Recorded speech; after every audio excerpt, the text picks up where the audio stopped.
Congo France.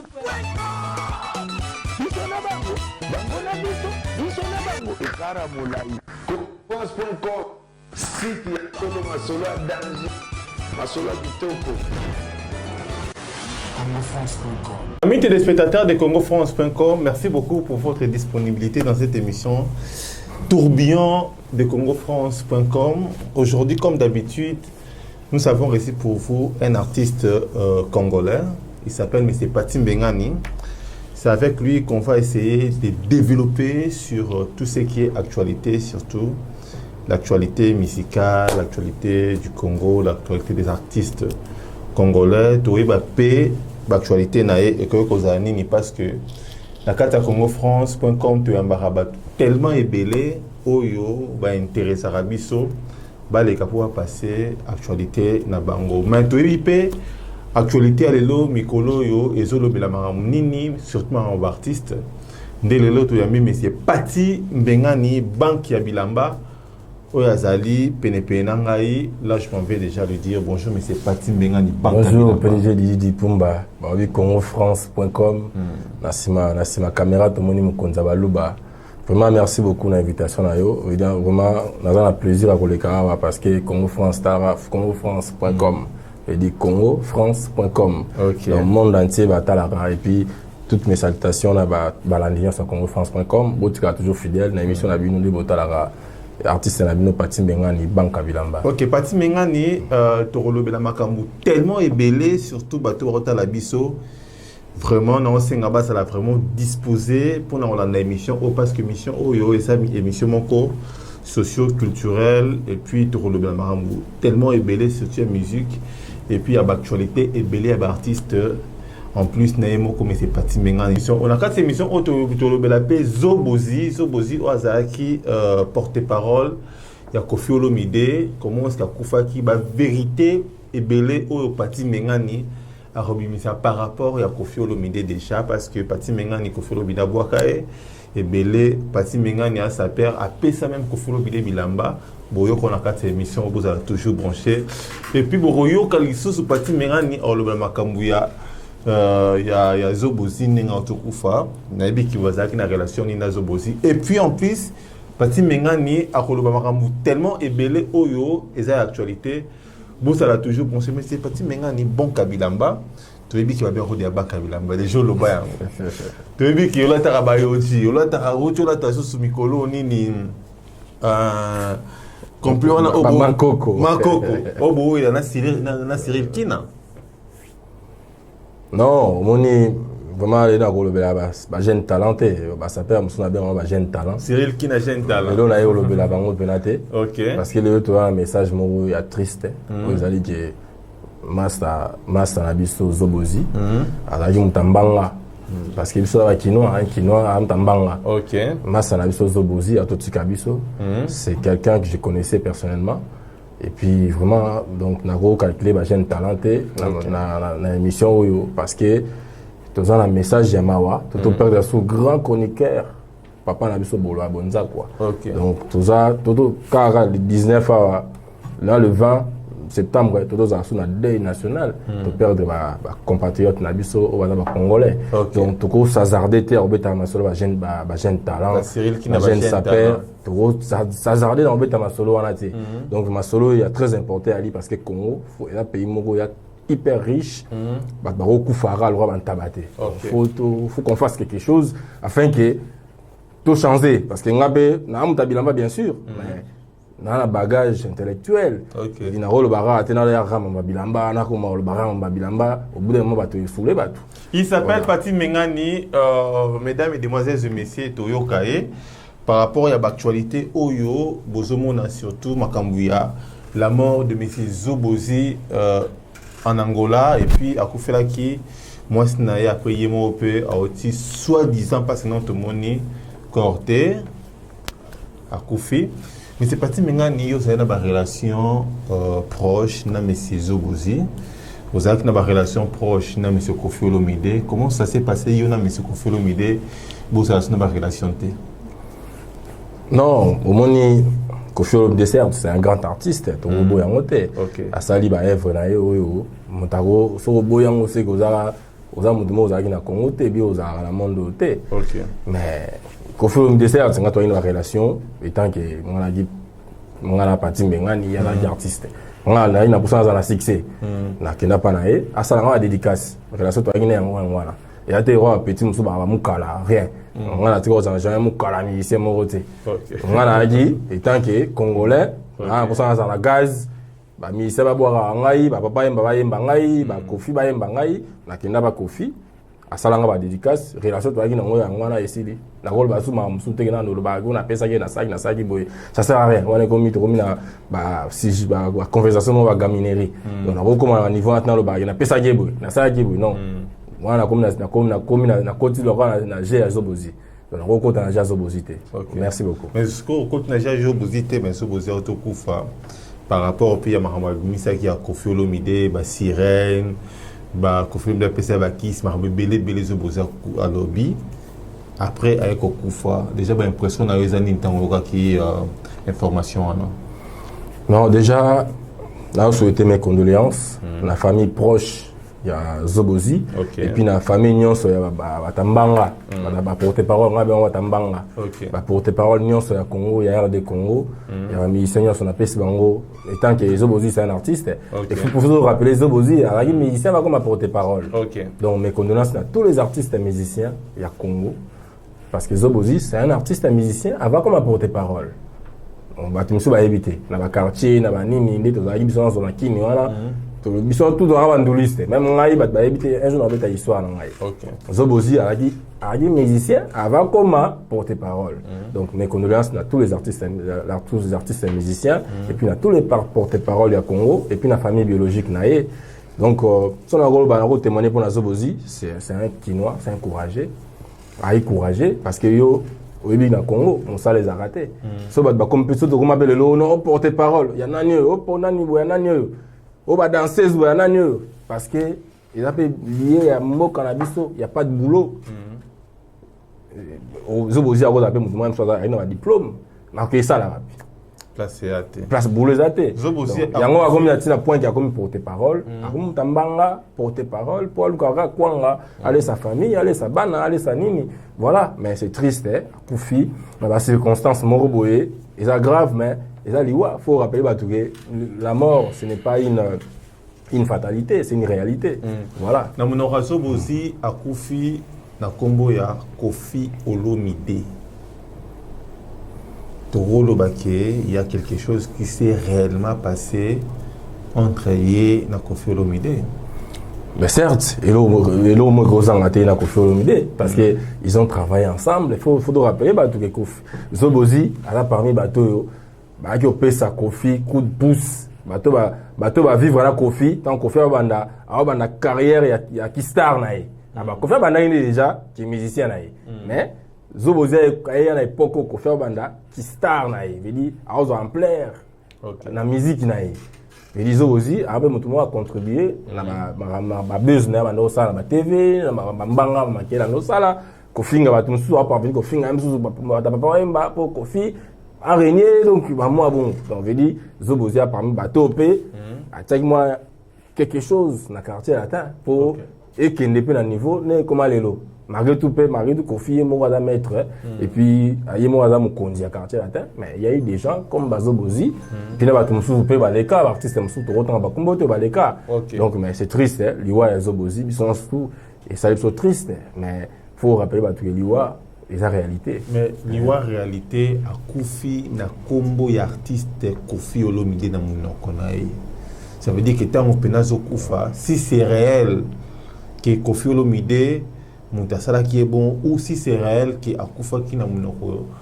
na combo ya Koffi Olomide to robenga OK il y a quelque chose de mal ou les cas qui entre y na Koffi Olomide non au moni on a attaqué on est pour tala kiango ba propos ya Zobozi on a obtenir vis-à-vis à ancien patron naé Koffi Olomide au biso on a c'est un artiste un grand artiste certes pour le bango mais les anini parce que au moins Zobozi toute vérité n'est pas bonne à dire si réellement maman Zobozi a nous solo mais ari na poussaté allo baka mama ningwana pour batala et bien bayokaye.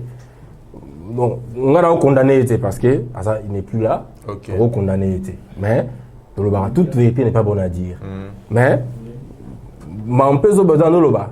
C'était pas un fou Zobozi. Ah il est bon maté.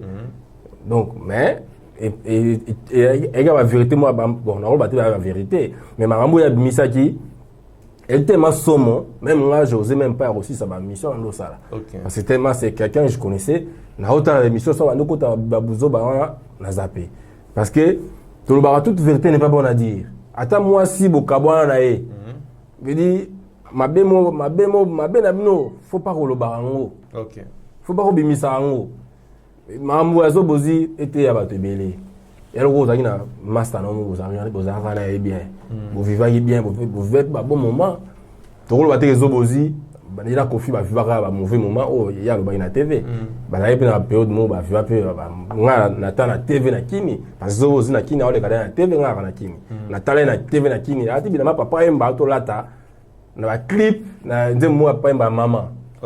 Je sais que Batata à Congo France, Bato a une bonne mémoire. Clip Mogo, papa et Masala, Nzembo maman. Papa et Malata, Pignateli. Faut faire passer en Zobozi. La néga la guerre à musique. Zobozi, les canaux on a TV. Ça l'a été succès. Vous comprenez? Et ça l'a été succès. Et ça va me plaire. L'obéla, on a un quartier. Mais, moi, j'ai pas aimé sa façon de faire. Que les gars à TV, que le bas. Soyez la vérité. Et ma bango, bah, ça l'a dit. Mais avec l'intérêt, tu as la TV par le bas. Soit il aime ça témoignage. Non, je ne me permettrai pas de condamner Zobozi parce qu'il n'est plus là. Parce qu'il n'a pas été en soi en été parce que c'est quelqu'un que je connaissais personnellement. Il n'a pas été en soi en été parce qu'il y a un Angola, on a un côté. Mais il est obligé de la TV à le bas. Ok. Pati Mengani, si je comprends bien, et là que Zobozi a mis ça dans la carte de le retour et ça la vrai et ça la faux yo condamnango maintenant on condamnango est-ce que nous qui ont vérifié ce qui réellement Maramandé Roluba et ça qui parce que délivrance n'a comme à peine il y a déjà venu quoi avouer pour nous m'a pardonner non on a condamné Zobozité on a condamné ba dire naï mais ça comment Maman Roluba dans le peut-être Zobozi Maman Roluba qui il a le kuta na Roluba jamais parce que Zobozi c'est pas un fou. Et comment un solo malem. Non, on habite les à solo. Na rolo va péter les à l'ukuta. Parce que ni à solo ni à l'ukuta. Non, parce que maman noloba, il y a spiritualité. Na comment place ne peut na comment. Maman Zobozi noloba, il y a spiritualité. C'est des choses qu'on ne voit pas. On comprend? OK. C'est des choses, il y a la spiritualité. On devient la spiritualité. Donc on veut dire place beaucoup na Sambela. Bazar raté. Place Bogenda Rosala, Nini Mamanabino, bazar raté. Mais il y a un mot comme d'ailleurs Mamanolo. Cela pas veut dire qu'il y a vrai. Et cela pas veut dire qu'il y a faux. Vous comprenez? Non, c'est à vérifier. Donc ça veut dire que c'est même. Toi, pour ça, de vérifier. Parce que Zobozi n'est plus là. Non, parce que votre banane, c'est pas vérité. Non, au moins, vérité, ils ont confirmé d'ailleurs bien. Zobozi d'ailleurs bien. Ah, ok. Parce que Kofi Ebiki non, Mamuzo Boza Ndoloba, Eza Lukuta. So pela sola Ebiki non, Eza solo parce que concert ça pas ça angote. Mais yo si ko tant otali so ko tobit au généraliser ni so tant otali les sonini okolo bananga soki eza mangamba vrai to mangamba faux en aimant. Non, on a là quoi tirer place wana et puis na pesa votre conseil. On peut ça conseil na souka na tirer. Non, on peut ça conseil. Non, on peut ça conseil na souka ne lobby. Mais so le na rolo ba wana eza nini. Zobozi il n'était pas obligé de dire tout ça. OK. Il n'était pas obligé. Délivrance naé, il y a qu'à faire le babon monter. Ako le bango même sous so ya solo. Na akena église mo boye, pasteur moi là, na ben bon pasteur, akena église wana avec témoigner, on est comme sincère. On a eso go démarche na yo comme sincère. Sincère oui. Parce que c'est comme que yo na TV, comment le ba. Non, quand je dis ça fait trop mal parce que Zobozi c'est quelqu'un que je connaissais personnellement. On a un natif de Ngiringi, Zobozi pas à Ngiringi. OK. Donc et là Marambo et Zobozi étaient à Bissau. Et là Sobo Kaboy na moto, OK de Ozwara Mamna Mabe, OK de Olban côté Morboy. Mabe makasi. Tandis que moto bozangi nepe aki na bola mo ya pas ça ki yo. Attends mabe le gaki mais bola mo zanga ate. Ya ngo siko na bola mwana yazo profiter à se protéger mingi faire ego là. Et puis yazo boma fali popa. Non, moi on va contexte ça va faire ba fali na ko tangote parce que ba fali ba faire to ba bandu ça ba carrière na bango on za suna kinité. Tant bezo bozi abi ba kini nga rappelle suna kinité. Donc na lo ba Kofi na zo bozi parce que Kofi arabe ex collègue na nga sa père. Azan ex collègue non s'appelle Andeni. Oh azaki aki na vivre la musique ati. Ba misa ta vivre la musique ba sa père.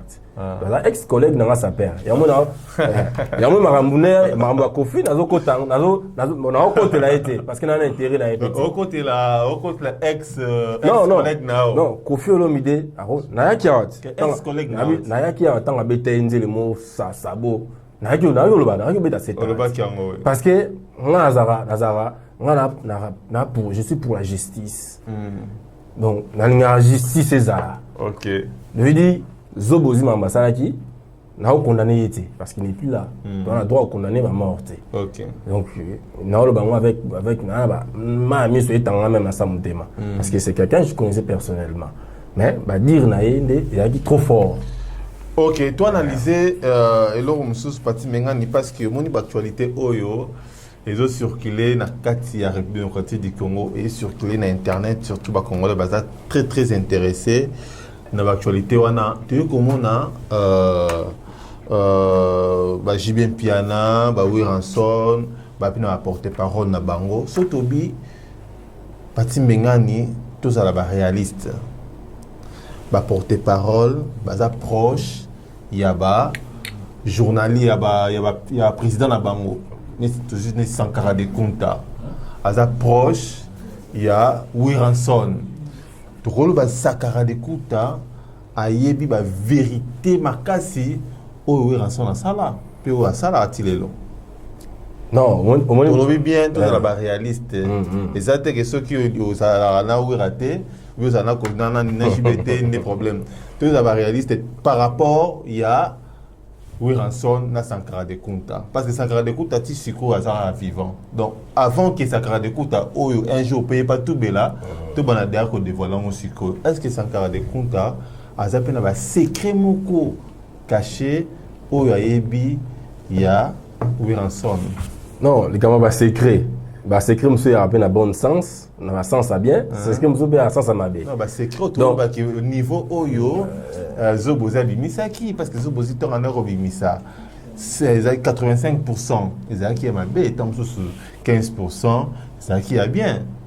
Moni, voilà, mais si quoi autour de Bela Makamouya, tout ça on Sankara de Kunta par rapport il y a tout ça Sankara de Kunta Zobozi. Wiranson ko follow bi débat et retire la la mathématique mais quand on analyser par rapport à Sankara de Kunta niveau il y a bilonia ko bi misa pona yo pona Wiranson. Non, c'est certainement Sankara Rosa abiba sana ba secret à Wira et belé mais que ce soit ma bena malam parce que a oumeli na ma casse a oumé ça depuis 96 97 ti 20 ans déjà ensemble obligé faire ba secret na obligé parce que là moi la bitinda Wira me dit samba Wira ya abeta akuta kotimba mo donc faut ba secret obligé mais ba secret on peut ça nenga bien na nenga mabe. Bon question très est-ce que vous croyez vraiment que qu'ici est dans la musique congolaise? La musique c'est un métier comme tout autre métier. Ok. Et d'après il y a une dit on soit rose à menuisier. Azibe qu'ici na musane ka ki menuisier. Tout le monde soit commerçant. Mais qu'ici pe na musane ya commerce. Kasi ya mama qu'ici. Veli la musique c'est pareil. Mutu sou pas ça la musique ya zone pe qu'ici. Mutu sou après na ça la musique aziga kisi kisi pour message à kisi. OK. Maintenant la musique c'est pas la fétiche, c'est pas le gris qui fait fonctionner la musique parce que ceux qui signent de ça la musique est à danser bah tout banga za roi Michael Jackson. Donc il y a qui cité. Bah tout banga za roi Fally Ipupa. Donc il y a qui cité. Mais non, il y a technique. Et un travail. Qui c'est un boulot, un travail. OK. Pour ça au bêtis musique à danser, au sali promotion à danser, ça va marcher. aussi producteur il y a dansé au marché parce que ceux qui s'y non qui s'y na premier plan na ligne liboso la musique mais ba tout banga za Michael Jackson na bina Congo mission nga bi ndabanga ngade ne ba tout banga za asixer le Michael Jackson. Ok, Pati Mengani to continue na actualité musu parce que baza tellement ébélé bola na biso. Nani Bob Marley te nani Alpha Blondy Bob Marley parce que notre album nae autobeto yo abetaki peut-être que la fois passée commence que qui bon ba reggae ça dit bien mais Alpha Blondy et loko oyo baneko là par rapport à d'accord pour le vidéo que de la mission Alpha Blondy ba bengi drogueur Alpha Blondy ba bengi asalaka chamoko Kofi a se comparé mingina Alpha Blondy mais après quelques jours tu as comme un message à Kofi Olomide Oyo après réponse non le bango déjà pour nous la grande artiste neti Kofi Olomide Oyo a une grande star congolais Oyo vraiment a mimoniqué à sala maramubele mais na kati ya discours nae ben na kati ya ko soit na entre yena combattant Kofi Olomide a ko bisa makam par rapport à Alpha Blondy yo déjà idée na yo ko zanine par rapport à makam déjà non, parce que ça peut actualité malgré comme aussi là moi sur ce point là na Olobani Kofi il est en train de perdre les plombs quoi. Donc, il craque. Donc, c'est ce genre d'histoire qui fait que il pète les plombs. Voilà. Il pète les plombs. Kofi il est en train de péter les plombs. Quoi. Ok.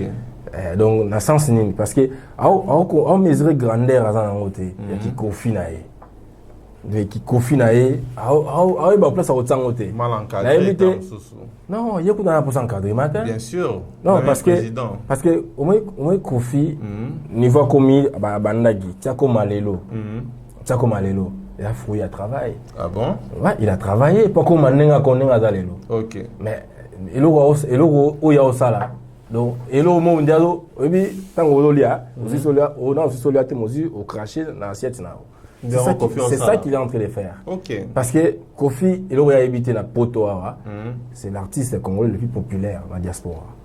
Kofi Olomide. Ouais, moi, étant qu'artiste, on va apprendre. C'est l'artiste le plus populaire dans la diaspora. Okay. Mais, il est sous la scène, il est en train de cracher dedans. Parce qu'il y a un propos ou non, ta poto bola bandaka poids. Donc on a ma question tout nango. Voilà. Et comment tout maintenant makambuya Alpha Blondy donc parce que il est en train de péter le plomb. OK. Donc azo craquer. Na yebite soki musique comme la soukae. OK. Et soki musique comme la soukae. Soki ve album na souka, album na souka. Et comme ici, et s'imiter on vient péter les plombs. Parce que Marambo Loba, ça n'a rien à voir. Il y a Alpha Blondy, ça n'a rien à voir. Alpha Blondy, à sa artiste, il ne voit rien. À sa carrière, à sa musicien international, à sa carrière, il y a pas international, mais des choses complexes, comme un chrétien, même Alpha Blondy, soit Alpha Blondy a filmé des chanvres. Il y a Kofi italien. Mais il ne pas mis la whisky. Ah bon? Alpha Blondy va mettre la whisky. Donc, Kofi met la whisky. Non.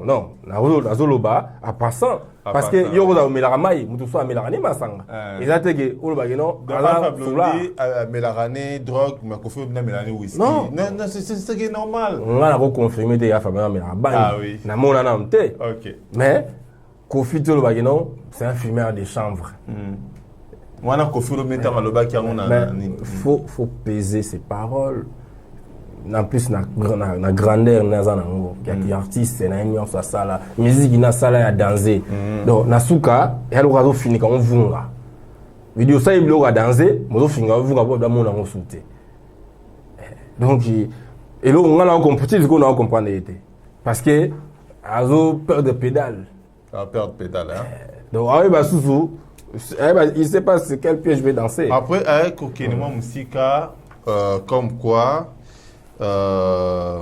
bato diaspora balalaka na bandako ya HLM bato diaspora baza plus populaire na kati ya prison prison eza na France eza na diaspora et puis alobi qui bato diaspora ça na mbongo te soka bato kin basengi bino mbongo na mbongo te na mbongo te na bisaka franchement et ça là qui va te me sou plaisir yo kango mais parti menga ito yo kayo par rapport ya discours maloba oyo ba propos ya monsieur Koffi Olomide ndenge a ridiculiser ba diaspora na ndenge à niveau wana yo ko loba nini. Non, sur ce point-là, Venabso Koffi Olomide a pété les plombs.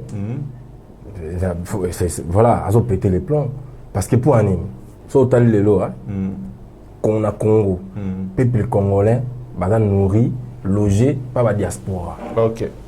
Dans sens nini parce que le gouvernement est incapable de reçoit soin na bango.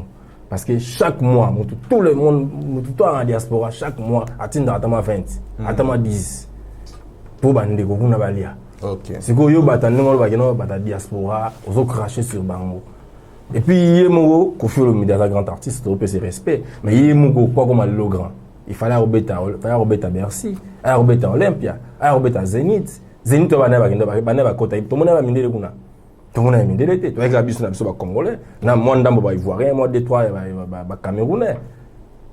Mais aux hommes à tege, veut dire, à musique n'a pas match, à finir comme on fait là. OK. Donc, baboulon ça sala qui toko, effort yon sur la sala qui, pour commander dans les lots. Azo kunda yango. OK. Donc faut azonga pena azonga mutu. Azonga mutu. Donc on a perdre moi qui mutu, a perdre mutu. Na éviter so ba problème nini, so ma problème zobozi so yani to comprendre te. Ako matina niveau. C'est problème zobozi pene ko ça la Koffi bongo. Non parce que vena biso to ngai trop. To ngai ki yeku dango za mo papa malwa kei.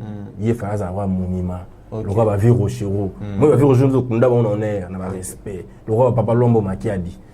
Parce que Koffi fallait à place voilà mais na ba dérapage naé na ba kaka minga waté ya non kaka papa mba Koffi auto beta momi sa boa kasi a vos pas fallait faire na biso azwa temps réflexion. OK.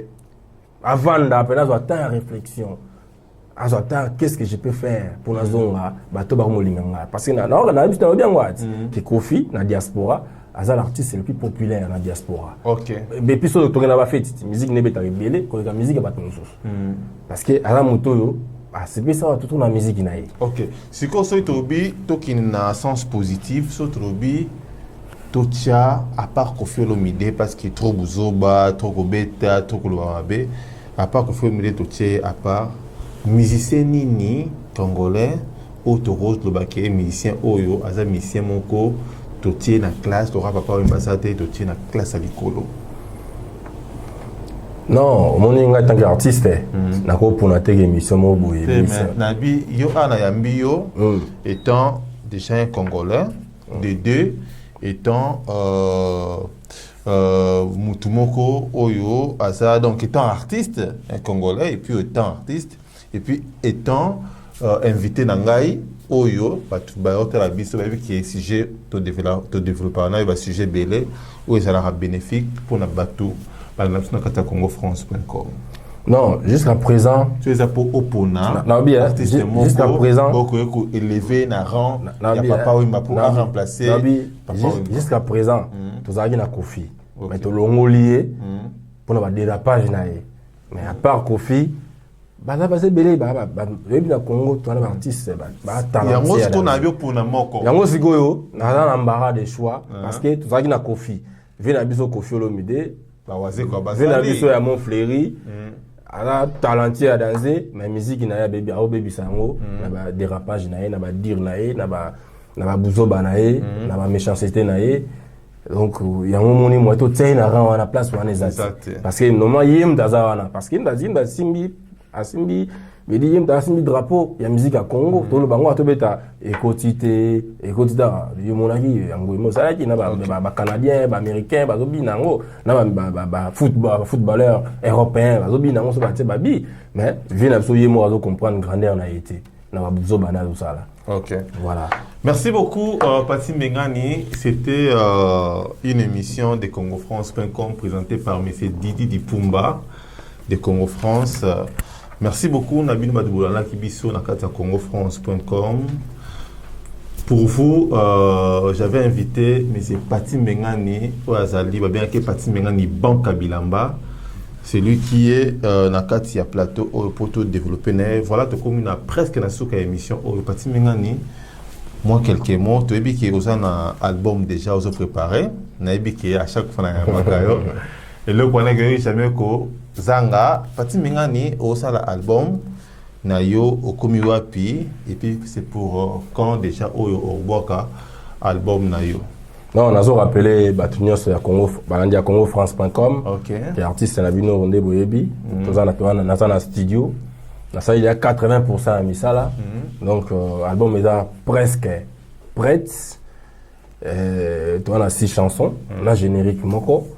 Donc d'ici là, on les gars à la Congo France au Bino Talara, Bolivia Mingi pour annoncer toi la phase de ça clip et puis mixage, mastering, mais tout ça là tout doucement vous voyez l'album des Zara. Et puis on rappelle bateau pour ça dédicace pour bozo comme on belé bobeng na congofrance.com. OK. Comme na congofrance.com, numéro Zawana. Vraiment nga na playboy na Pati Mengani Banka Bilamba na posa ba mbongo na bino belete donc bobenga connexion et puis tout sur la tranquille banzembo zali les gens ba vous épaté parce que banzembo to na nzembo full option ya moi c'est mon case et dis moi ça mwindo diamant vert oui ba ça mwindo na poto ba koma passe pour na mona bango bon case y est toujours maintenir moi ça mwindo na pesi arne ça la poto na poto ba mbote na pesi clair essence de déception 6-1 et bien lion prêtre à la Ramoro 6-1 voilà prêtre à la Ramoro 6-1 na pesi alpha les grands garçons Salamanda les Bogards Claude Saint Diesel trop bolingo Joli de grâce na Bundes, pas d'Adijos d'Angola à Paris, Saint-Petit Kalouji, à Motebele. Donc, à mes enfants, bisous. OK. Merci beaucoup, mesdames et demoiselles et messieurs. Là, c'était Pati Mengani Ozaki, invité principal Nabiso. Je remercie Chimanga, Mokonza Balouba, lui qui était derrière la caméra des Congo France dans cette émission. Je remercie M. Takizala, Mathieu Takizala. Maintenant, vous verrez ces émissions, surtout ma politique, ma économie. Et ça, très bien. Je remercie encore Grosse Moulir à Kinshasa, Sarah Ramazani, Raphaël Walukonka, Mouna artiste, et sans oublier Pacho RFI qui est avec nous aussi malgré l'arrangement Mickey. Pati Mengani, de Kominasuka. Bossani maître Donfly, maître Sandojo. Petit nanga maître Miguel. C'est Yaya. C'est Yaya, OK. Et puis, tu comme Nasuka, tu peux bon kaka. Merci beaucoup. 6-1 pour être à Ramoko. À la prochaine. Bye bye. Chimchimanga. Check. Congo France.